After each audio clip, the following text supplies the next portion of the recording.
श्रीमद् भागवत महापुराण दशम स्कंध अध्याय 27।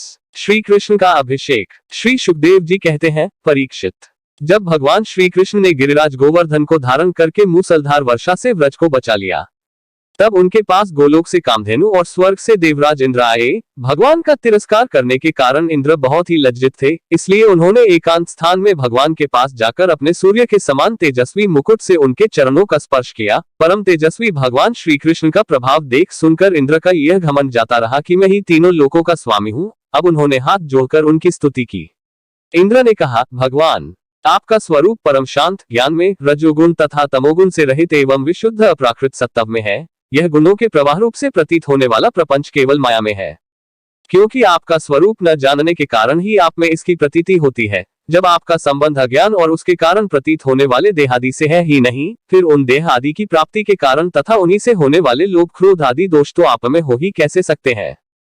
प्रभो, इन दोषों का होना तो अज्ञान का लक्षण है। इस प्रकार यद्यपि अज्ञान और उससे होने वाले जगत से आपका कोई संबंध नहीं है, फिर भी धर्म की रक्षा और दुष्टों का दमन करने के लिए आप अवतार ग्रहण करते हैं और निग्रह अनुग्रह भी करते हैं। आप जगत के पिता, गुरु और स्वामी हैं। आप जगत का नियंत्रण करने के लिए दंड धारण किए हुए दुस्तर काल हैं। आप अपने भक्तों की लालसा पूर्ण करने के लिए स्वच्छंदता से लीला शरीर प्रकट करते हैं, और जो लोग हमारी तरह अपने को ईश्वर मान बैठते हैं, उनका मान मर्दन करते हुए अनेकों प्रकार की लीलाएं करते हैं।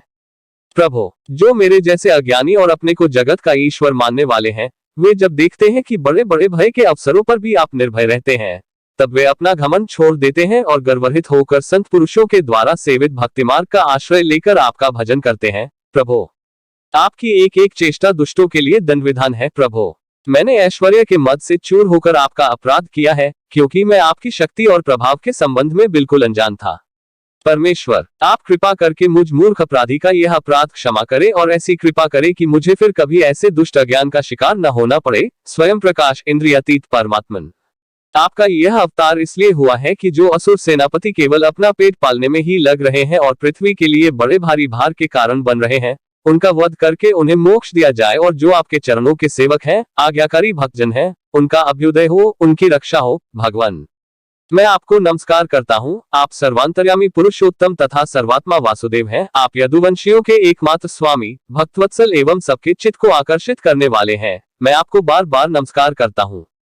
आपने जीवों के समान कर्मवश होकर नहीं, स्वतंत्रता से अपने भक्तों की तथा अपनी इच्छा के अनुसार शरीर स्वीकार किया है। आपका यह शरीर ही विशुद्ध ज्ञान स्वरूप है। आप सब कुछ हैं, सबके कारण है और सबके आत्मा है। मैं आपको बार बार नमस्कार करता हूँ। भगवान, मेरे अभिमान का अंत नहीं है और मेरा क्रोध भी बहुत ही तीव्र, मेरे वश के बाहर है। जब मैंने देखा कि मेरा यज्ञ तो नष्ट कर दिया गया, तब मैंने मूसलाधार वर्षा और आंधी के द्वारा सारे ब्रजमंडल को नष्ट कर देना चाहा, परंतु प्रभो, आपने मुझ पर बहुत ही अनुग्रह किया। मेरी चेष्टा व्यर्थ होने से मेरे घमंड जड़ उखड़ गई। आप मेरे स्वामी हैं, गुरु हैं और मेरे आत्मा है। मैं आपकी शरण में हूँ।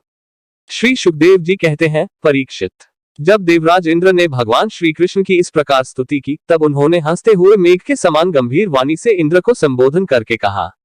श्री भगवान ने कहा, इंद्र, तुम ऐश्वर्य और धन संपत्ति के मद से पूरे पूरे मतवाले हो रहे थे, इसलिए तुम पर अनुग्रह करके ही मैंने तुम्हारा यज्ञ भंग किया है। यह इसलिए कि अब तुम मुझे नित्य निरंतर स्मरण रख सको। जो ऐश्वर्य और धन संपत्ति के मद से अंधा हो जाता है, वह यह नहीं देखता कि मैं कालरूप परमेश्वर हाथ में दंड लेकर उसके सिर पर सवार हूँ। मैं जिस पर अनुग्रह करना चाहता हूँ, उसे ऐश्वर्य भ्रष्ट कर देता हूँ। इंद्र, तुम्हारा मंगल हो। अब तुम अपनी राजधानी अमरावती में जाओ और मेरी आज्ञा का पालन करो। अब कभी घमंड न करना, नित्य निरंतर मेरी सन्निधि का, मेरे सहयोग का अनुभव करते रहना और अपने अधिकार के अनुसार उचित रीति से मर्यादा का पालन करना। परीक्षित, भगवान इस प्रकार आज्ञा दे ही रहे थे कि मनस्विनी कामधेनु ने अपनी संतानों के साथ गोपवेशधारी परमेश्वर श्री कृष्ण की वंदना की और उनको संबोधित करके कहा। कामधेनु ने कहा, सच्चिदानंद स्वरूप श्री कृष्ण, आप महायोगी योगेश्वर हैं। आप स्वयं विश्व हैं, विश्व के परम कारण हैं, अच्युत हैं, संपूर्ण विश्व के स्वामी। आपको अपने रक्षक के रूप में प्राप्त कर हम सनाथ हो गई। आप जगत के स्वामी हैं, परंतु हमारे तो परम पूजनीय आराध्य देव ही हैं। प्रभो, इंद्र त्रिलोकी के इंद्र हुआ करें, परंतु इंद्र तो आप ही हैं, अतः आप ही गौ, ब्राह्मण, देवता और साधु जनों की रक्षा के लिए हमारे इंद्र बन जाइए। हम गौ ब्रह्मा जी की प्रेरणा से आपको अपना इंद्र मानकर अभिषेक करेगी। विश्वात्मन, आपने पृथ्वी का भार उतारने के लिए ही अवतार धारण किया है। श्री सुखदेव जी कहते हैं, परीक्षित, भगवान श्री कृष्ण से ऐसा कहकर कामधेनु अपने दूध से और देव माताओं की प्रेरणा से देवराज इंद्र ने ऐरावत की सूंड के द्वारा लाए हुए आकाशगंगा के जल से देवर्षियों के साथ यदुनाथ श्री कृष्ण का अभिषेक किया और उन्हें गोविंद नाम से संबोधित किया।